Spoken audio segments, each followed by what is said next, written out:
तो कुछ टाइम पहले मैंने बताया था कि WWE ने अंद्रादे को 1 साल के लिए बैन कर दिया है, लेकिन अब देखकर लग रहा है कि उनके साथ बड़ी क्रेजी सी चीज हो सकती है। अभी PW इनसाइडर का कहना है कि हो सकता है कि अंद्रादे WWE में फिर से वापस आ जाएं, क्योंकि कुछ बंदे हैं ऐसे शायद WWE में जो कि इस बारे में बात कर रहे हैं। अभी वैसे पता नहीं है कि ऐसा होने वाला है, लेकिन अगर ये हो गया तो बड़ी ही अजीब सी चीज हो जाएगी। सोचो, अंद्रादे पहले WWE के पार्ट थे, इसके बाद वो फिर AEW में चले गए और उसके बाद वो फिर से WWE में आकर AEW में फिर से चले गए, और अभी चांसेस हैं कि वो फिर से WWE के पार्ट बन सकते हैं। ये वैसे लॉजिकल चीज इसीलिए भी लग रही है क्योंकि अंद्रादे को WWE ने 1 साल के लिए बैन किया है, तो वो कहीं और तो अपीयर अब हो नहीं सकते। तो 1 साल के लिए घर पर बैठने से अच्छा है, हो सकता है वो WWE को फिर से चुन लें। अभी जिस हिसाब से रिपोर्ट्स आ रही हैं, लग रहा है WWE भी ट्राई कर रही है कि उन्हें वापस लेकर आ जाए। देखते हैं अंद्रादे फिर से WWE में वापस आने वाले हैं या नहीं। तो हेलो गाइस, मैं Gagan and welcome to my YouTube channel Wrestling Slammer. लेकिन आगे बढ़ने से पहले वीडियो को लाइक और चैनल को सब्सक्राइब जरूर कर देना।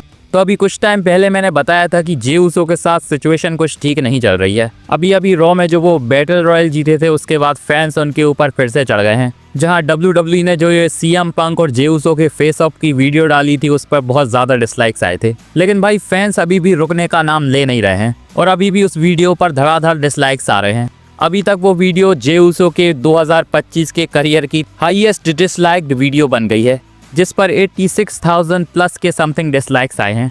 अभी जो वो रेसलमेनिया में वर्ल्ड हेवीवेट चैंपियनशिप जीते थे, वो वाली वीडियो सबसे ज़्यादा मोस्ट डिसलाइक्ड वीडियो है उनकी, जिस पर 1,11,000 के समथिंग डिसलाइक्स हैं। इसके बाद वो ऑस्टिन थ्योरी के साथ जो उनका मैच हुआ था, जिसमें उन्हें बहुत ज़्यादा क्रिटिसाइज किया गया था, वो वाली वीडियो है, जिस पर 89,000 के करीब डिसलाइक्स हैं। तो भाई जे उसो के लिए तो फैंस बहुत ज़्यादा बुरी तरह से पागल हो जाते हैं जब अनएक्सपेक्टेड से मूवमेंट उनके लिए हो जाते हैं। वैसे WWE इसे अपने फायदे में भी यूज कर सकती है, क्योंकि जे उसो फिलहाल लग तो रहे हैं कि हील बनने वाले हैं। अभी तो जे उसो को फैंस की तरफ से बड़ा जमकर सपोर्ट मिलता है, भले ही सोशल मीडिया पर हाल कुछ और हो, लेकिन WWE ऐसी अनएक्सपेक्टेड सी चीजें करवाकर जे उसो के लिए और भी ज्यादा हेट बढ़ा सकती है लोगों की। अभी उनका सैटरडे नाइट मेन इवेंट में मैच शेड्यूल है WWE की वर्ल्ड हेवीवेट चैंपियनशिप के लिए। सोचो अगर जे उसो यहाँ मैच को जीत गए तो क्या होगा, क्योंकि यहाँ सिर्फ वो मैच को नहीं जीतेंगे बल्कि CM पंक को हराकर मैच को जीतेंगे, जिससे उन्हें अच्छी खासी फैंस की तरफ से हेट मिल ही जाएगी। चलिए अब बात करते हैं AJ ली के बारे में, जो कि रेसलपलूजा के बाद हमें देखने को मिली ही नहीं है।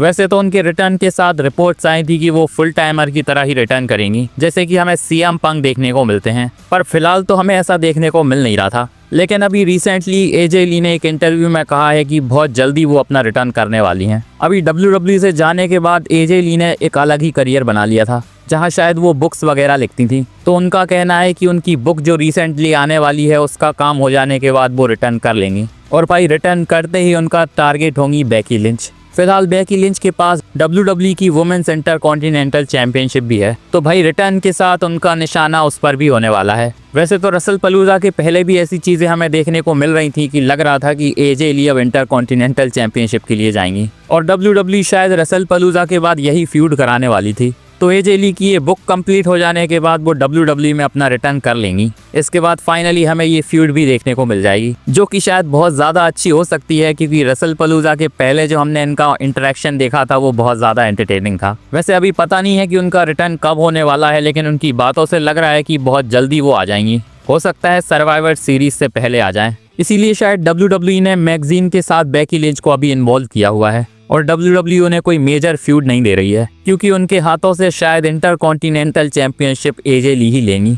वैसे रिटर्न की बात कर रहे हैं तो रिसेंटली लिव मॉर्गन के रिटर्न के बारे में भी एक रिपोर्ट आई है। Liv Morgan evolution pay per view के पहले इंजर्ड हो गई थी, और अभी इंजर्ड हुए उन्हें बहुत ज्यादा टाइम हो चुका है। लिव मॉर्गन को भी सेथ रॉलिंस की तरह ही शोल्डर इंजरी हुई थी। तो भाई अभी PW इनसाइडर की रीसेंट रिपोर्ट की माने तो अर्ली 2026 में वो रिटर्न कर लेंगी, जहां सबसे ज्यादा उनके रिटर्न के चांसेस रॉयल रंबल के लिए हैं, जो कि शायद उनके लिए बेटर प्लेस होगा रिटर्न करने के लिए। अभी 2024 में भी उन्होंने कुछ इस तरीके से ही रिटर्न करा था, जहां उन्हें फैंस का बड़ा ही तगड़ा सपोर्ट मिला था। फिलहाल वैसे वो टॉप पिक्स में भी आती हैं रॉयल रंबल को जीतने के लिए, तो हो सकता है 2026 में रिटर्न के साथ ही रॉयल रंबल की विनर लिव मॉर्गन ही निकले। चलिए अब बात करते हैं 2026 की मनी इन द बैंक के बारे में। तो रिसेंटली WWE ने अनाउंस कर दिया है कि हमें न्यू ऑरलिन्स से money in the bank next year देखने को मिलेगा, जो कि शॉकिंगली इस बार WWE 6 सितंबर को करवाएगी। अभी तक तो हमें जुलाई या अगस्त में मनी इन द बैंक देखने को मिल जाता था। सोचो अब money in the bank summer slam के बाद होने वाला है, जो कि अभी तक हमें समर स्लैम के पहले देखने को मिलता था, जिस वजह से समर स्लैम में मनी इन द बैंक की कैश इन के चांसेस बढ़ जाते थे। तो शायद नेक्स्ट ईयर से सुपरस्टार्स का target royal rumble, survivor series या फिर रेसलमेनिया ही होगा। वैसे अभी हमें पता है कि रेसलमेनिया नेक्स्ट ईयर न्यू ऑरलेंस से होने वाली थी, लेकिन WWE ने इसे कैंसिल कर दिया था क्योंकि न्यू ऑरलेंस से ज़्यादा अच्छी डील शायद सऊदी अरेबिया वालों ने दे दी थी। तो ये मनी इन द बैंक नाम का लॉलीपॉप WWE ने अब न्यू ऑरलेंस वालों को पकड़ा दिया है। चलिए अब बात करते हैं जॉन सीना की, जो कि फिलहाल हमें WWE में देखने को मिल नहीं रहे हैं, लेकिन WWE उनकी सर्वाइवर सीरीज की मर्च लेकर जरूर आ गई है, जो कि उस थीम से थोड़ी मैच कर रही है।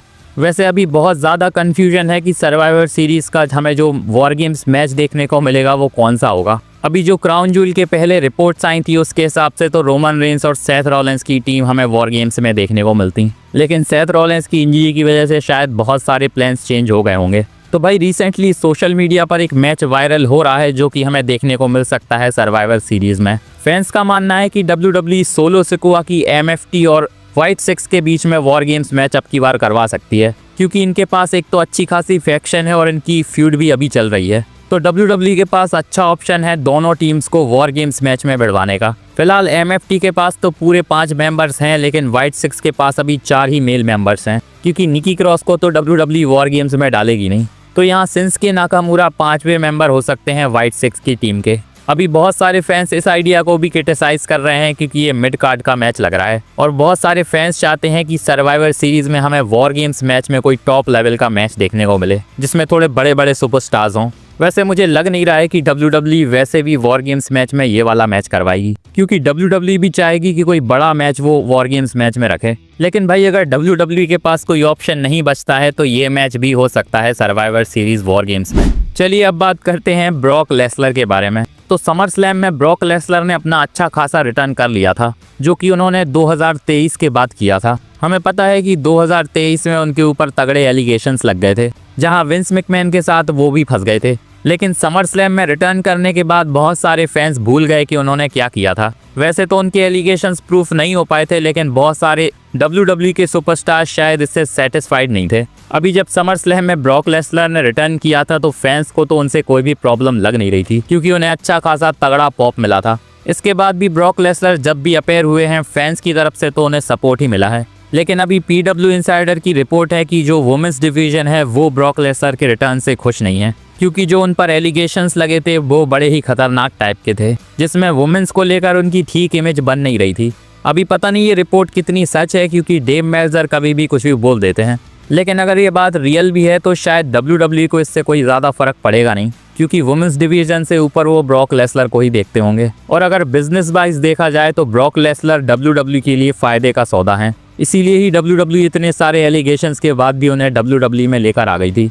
तो भाई WWE और फैंस ने तो भुला ही दिया है कि ब्रॉक लेसलर के ऊपर क्या एलिगेशंस लगे थे। बाकी मेरे हिसाब से शायद WWE को वुमेन्स डिवीजन से ज़्यादा फर्क पड़ेगा नहीं। वैसे जाते जाते एक फैक्ट सुन लो कि आज से 7 साल पहले रोमन रेंस ने अपने यूनिवर्सल चैंपियनशिप को रिलिंक्विश किया था, जहां 2018 में उन्होंने बताया था कि उन्हें ल्यूकीमिया है और WWE से वो बहुत लंबे टाइम के लिए जा रहे थे। लेकिन उसके कुछ ही टाइम बाद हमने उनका धमाकेदार रिटर्न देख लिया था, जिसके बाद हमने शील्ड का लास्ट मैच देखा था और डीन एम्ब्रोस ने WWE को बाय बाय कर दिया था। वैसे सोचो अगर 2018 में रोमन रेंस चले जाते WWE से तो करेंटली WWE को कौन संभाल रहा होता। वैसे तो विंस मैकमैन ने 2019 में सेथ रॉलेंस के ऊपर दांव खेला था, लेकिन वो काम नहीं किया। कमेंट में बताओ आपको क्या लगता है। बाकी मेरी ये वीडियो अच्छी लगी हो तो इसे लाइक और चैनल को सब्सक्राइब जरूर कर लेना, और बेल आइकन को भी दबा देना ताकि मेरी वीडियो की अपडेट आप तक पहुंचती रहे। मिलते हैं नेक्स्ट वीडियो में, धन्यवाद।